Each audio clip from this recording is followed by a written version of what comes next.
भर में लोगों से कहना चाहता हूं, कम make in India.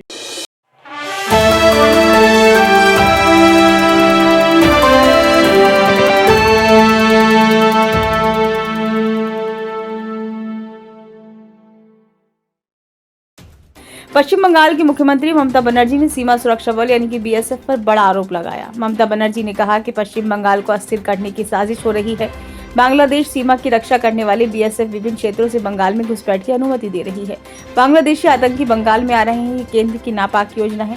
Trinamool Congress के महासचिव अभिषेक बनर्जी ने भी केंद्र सरकार पर आरोप लगाए। उन्होंने कहा कि कूटनीतिक तरीके से बांग्लादेश की स्थिति पर केंद्र की प्रतिक्रिया अधूरी थी। राज्य के भाजपा नेताओं को केंद्रीय नेतृत्व से पड़ोसी देश में अल्पसंख्यकों पर हो रहे अत्याचारों के बारे में जवाब देने के लिए कहना चाहिए।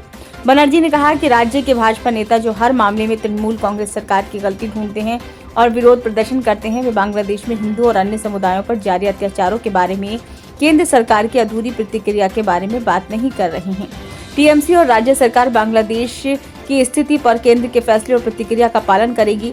सांसद बनर्जी ने कहा कि अगर बंगाल के भाजपा नेता पड़ोसी देश में अल्पसंख्यकों के उत्पीड़न के बारे में इतने सचेत हैं, तो वे दिल्ली में अपनी सरकार पर उचित जवाब देने के लिए क्यों नहीं दबाव डाल रहे।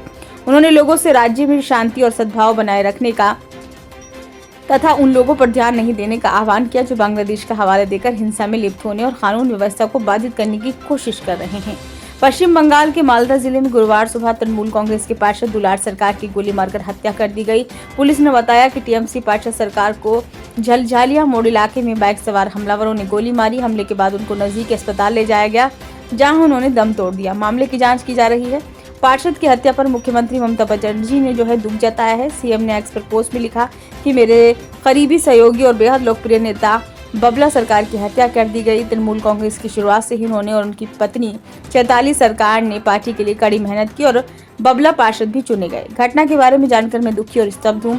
दोषियों पर तुरंत कार्रवाई होनी चाहिए। मैं इतनी दुखी हूँ कि मुझे नहीं पता कि मैं शोकाकुल परिवार को अपनी संवेदना कैसे व्यक्त करूँ। भगवान चैताली को लड़ाई लड़ने की शक्ति दे। ब्यूरो रिपोर्ट, नई दिल्ली।